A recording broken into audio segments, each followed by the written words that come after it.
Ladies and gentlemen, welcome to the Bullpen.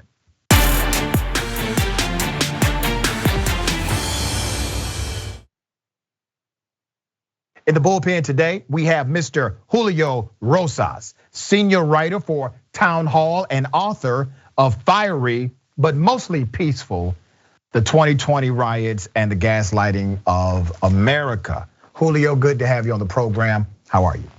I'm doing good, sir. How are you? I'm doing quite well, brother. All right.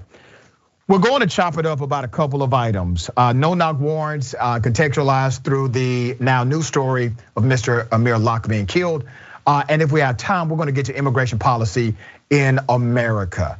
I don't want to know what you presume. I don't know what you presume or believe about no-knock warrants and specifically the killing of Mr. Locke. So if you would, give us your sentiment and I will respond.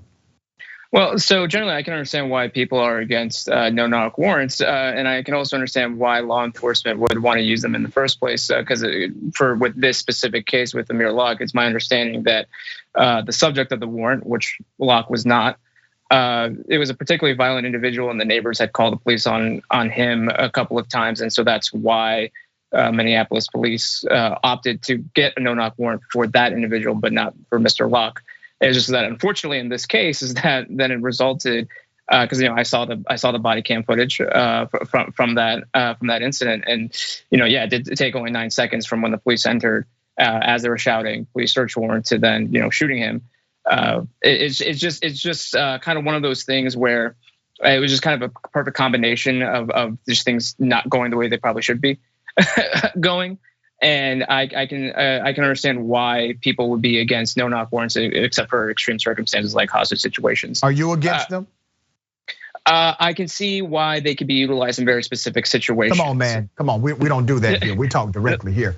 Are you against no-knock warrants except for extreme situations? You're here to debate and converse with me, not to just represent what somebody else may think. So do you believe that no-knock warrants are problematic except for extreme situations? Yeah, they are. Okay, so let me bring some humanity to this, and I think you would agree with me. The policy in Minneapolis was proclaimed to be no-knock warrants no longer exist except for extreme situations.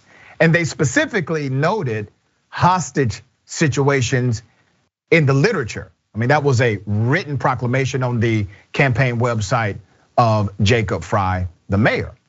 So when this happened, everybody started scratching their heads saying, wait a minute, we have a prohibition now. We have a new policy. How can a no-knock warrant be served in our city? Well, what they found out is that they never dismissed the practice and they were not using it for the extreme situations they said. The bottom line is this, Julio. Mr. Locke is supposed to be alive today, okay? And I would assume you're a conservative, right? Yes, sir. Okay, you're down with the NRA? Well, yeah, yes, but they as an organization they've kind of fallen. Right, they've lost their way. Generally, yes, but more just not saying I'm an NRA diehard, more of just a pro Second Amendment individual. Yes. Well, okay, great. You're pro Second Amendment. All right, we can work with that. Yeah. Pro Second Amendment means you believe it's constitutional to have or bear an arm. Well, that's yes, because the Constitution says that, right? So that's naturally you would believe that. And I agree with you. Now there are individuals that are Second Amendment activists. They are advocates of it. They fight for it. They fight to protect it. They create organizations around it. They create clubs and affiliations. They create literature. They write about it. Tell me this, brother. Why is it that every time we see a situation where a black male has a gun and that black male is killed, we can go from Castile to Mr. Locke. Yep. Black man is killed.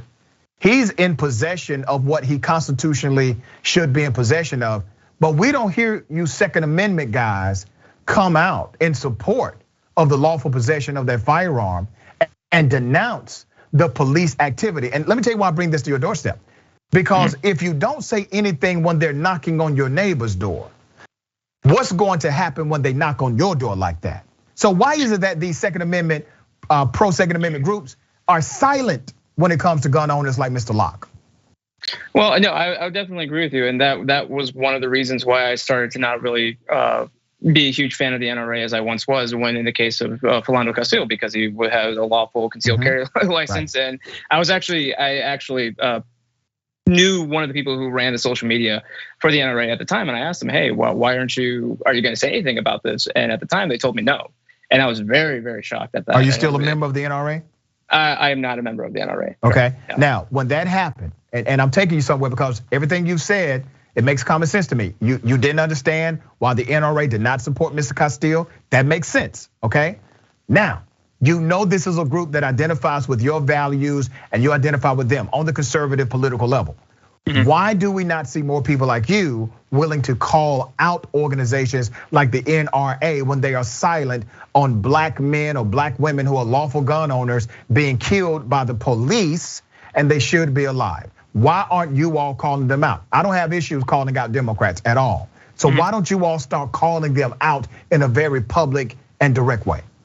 Well, I think you're seeing it. I mean, because as we're finding out more information about with Mr. Locke, and because he did have, from my understanding, it was a lawful possession. He was in lawful possession of it.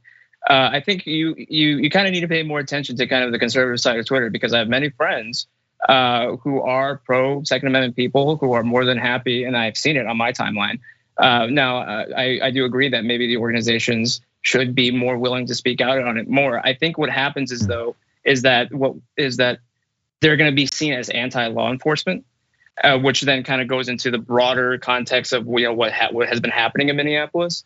And I think when it comes to a situation, if it's unjust, then people should be willing to speak up about it. And I think hopefully in this case that we're just waiting for more information and making just sure that all of our ducks are in a row in order to make sure that we're going to really stake a claim on it. Because unfortunately, there have been situations where just one piece of video doesn't tell the whole story. I'm not saying that's the case here.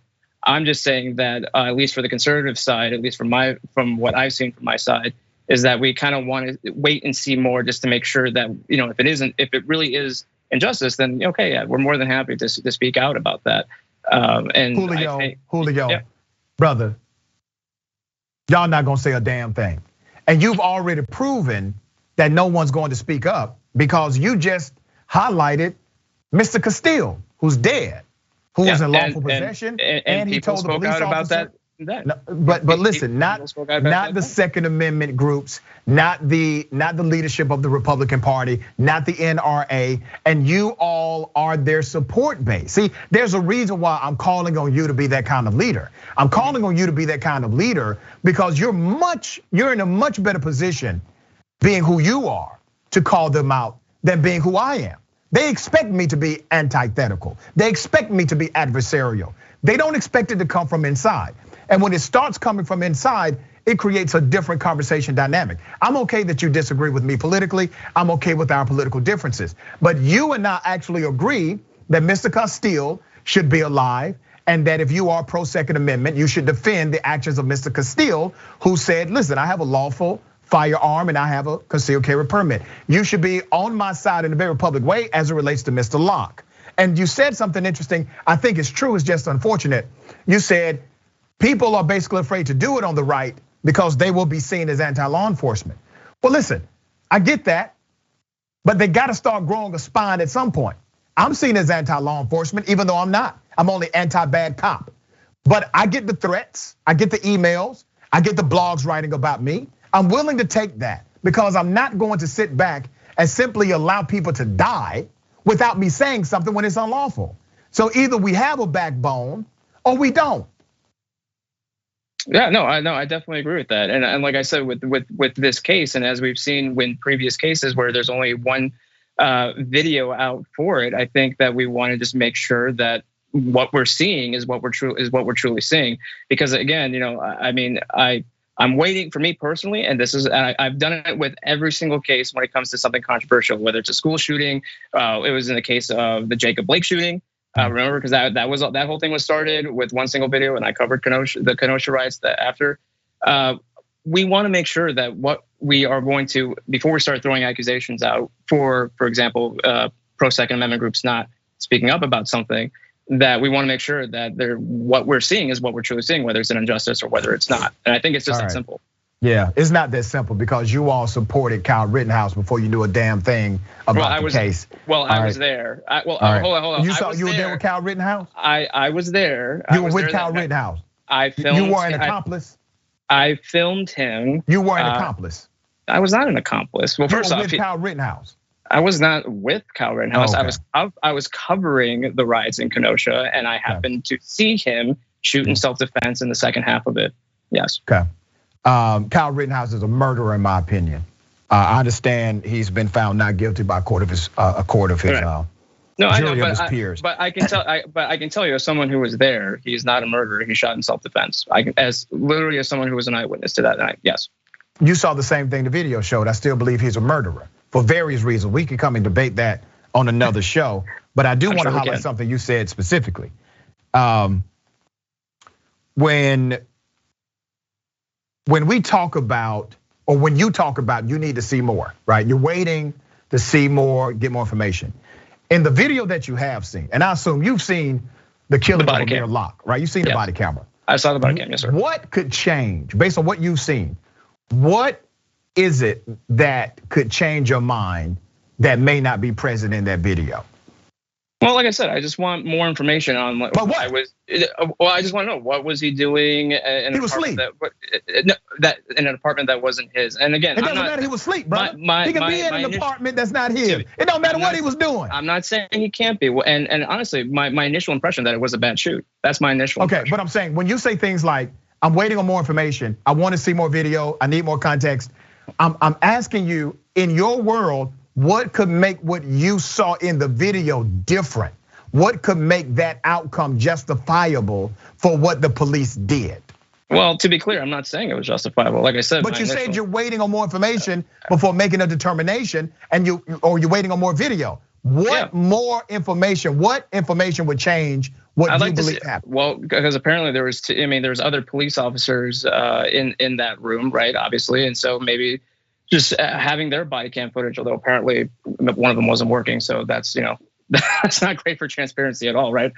But like I said, my initial impression is that I think it was a bad shoot, and I don't think it's unreasonable just to see if there's anything else that can make maybe something else known that we don't know right now. But that's what I'm saying. I don't know that, and because I wasn't in the room, neither were you, and all we have off is one video. And if other evidence comes out so that it confirms that was a bad shoot, then okay, then let's move forward. And like I said, generally no-knock warrants, as I said before, not a big fan of, because it can lead to situations like this. Are you a gun owner?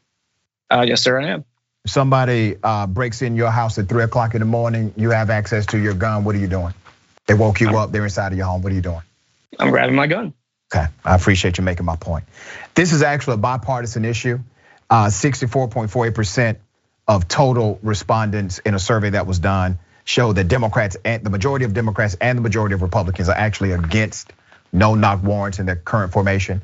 That number goes to almost 70% for Democrats, but it's at 64% for Republicans. So this is literally one of the very few massive, like this is a big issue, but it's actually a bipartisan issue.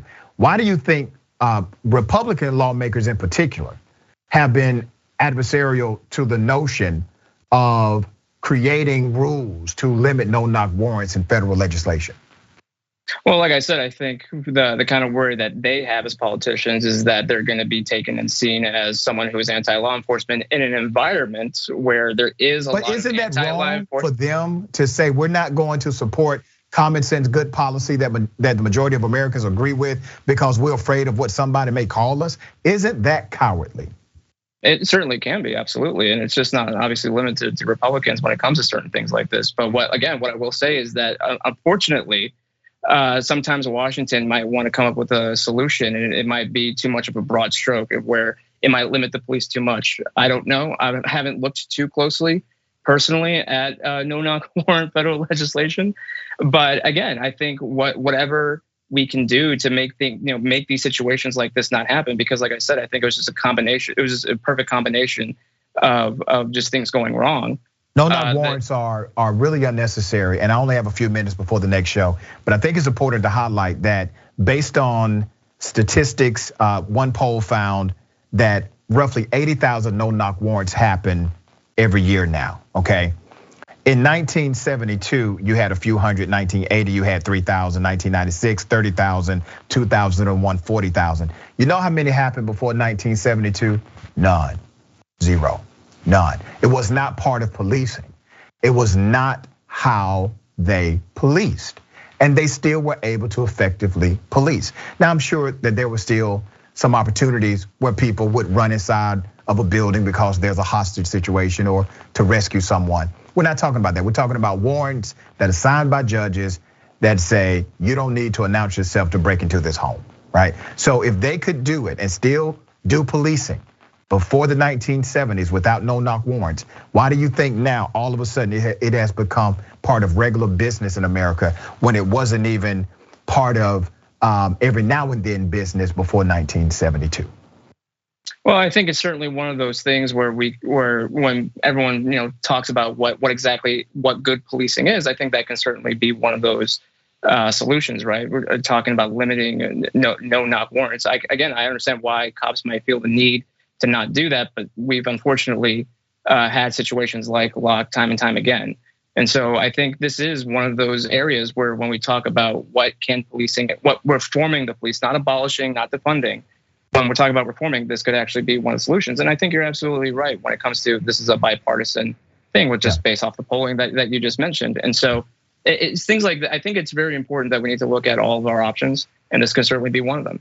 All right. It's been a pleasure, brother. I appreciate you coming on Indisputable. Thank you, sir. Thank you very much.